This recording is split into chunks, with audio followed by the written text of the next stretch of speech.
আসসালামু আলাইকুম। সবাই কেমন আছেন? আশা করছি আল্লাহর রহমতে সবাই অনেক ভালো আছেন। অনেক দিন পর আসলাম একটি ভিডিও নিয়ে।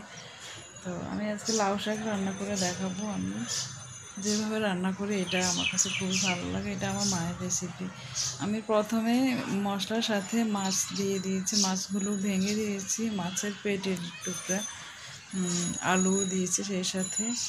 তো এখানে মশলার মধ্যে আমি দিয়েছি রসুন আর হলুদের গুঁড়া, জিরে গুঁড়া, পেঁয়াজ আর তেল, লবণ। মরিচের গুঁড়া দিইনি, আমি কাঁচা মরিচ একটু টেলে নিয়েছি, টেলে তারপর এখন একটু ব্লেন্ড করে দিয়ে দিয়েছি। এভাবে আপনারা রান্না করে দেখবেন, খুব ভালো লাগে। তা মাছ দিয়ে রান্না করি আমি এভাবে, মরিচ ব্লেন্ড করে মাছ দিয়ে রান্না করি। এটা খুবই ভালো লাগে খেতে। আর ভাজি করলে তখন তো শুধু পেঁয়াজ কাঁচামরিচ ভেজে আলু আলু দিলেও দেওয়া যায়, এমনিও ভাজি করা যায়। লাউ শাক ভাজিও আমার কাছে খুব ভালো লাগে, আর মাছ দিয়ে রান্না করলেও খুবই ভালো লাগে। তো আপনারা এভাবে ট্রাই করে দেখবেন, খুবই ভালো লাগে। তো আজকে একটি কথা শেয়ার করব আপনাদের সাথে, একটি সত্যি ঘটনা। ওর জরায়ুর সমস্যা, ওর ছেলে মেয়ে একটু বড় হয়েছে, কিন্তু ছেলেটা মেট্রিক দিয়েছে আর মেয়েটা 7-এ পড়ে, দুইটা ছেলে মেয়ে।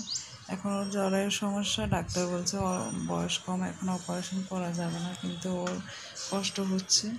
মানে অপারেশন করলে স্বামী নাকি আরেক বিয়ে করবে, আর অপারেশন না করলেও এখন দিন দিন ওর অবস্থা আরও খারাপ হয়ে যাবে। এখন জরায়ু ক্যান্সারের দিকে চলে যেতে পারে, তাই ও টেনশনে, ওর রাতে ঘুম নেই। একদিকে হচ্ছে অসুখের কষ্ট, আরেকদিকে হচ্ছে যে মানসিক একটা অশান্তি। ওর স্বামী যদি আরেক বিয়ে করে তাহলে ওর কী উপায় হবে? তো এখন আর কি আর করা, অপারেশন তো করাই লাগবে ওর, না হলে অবস্থা আরও খারাপের দিকে যাবে, হয়তো বাঁচবেও না যদি জরায়ু ক্যান্সার হয়। তো এগুলো নিয়ে টেনশনে আছে ও। আমারও খুব খারাপ লাগছে কথাটা শুনে। তো সবাই দোয়া করবেন ওর জন্য। আপনারাও সবাই ভালো থাকবেন। আল্লাহ হাফেজ।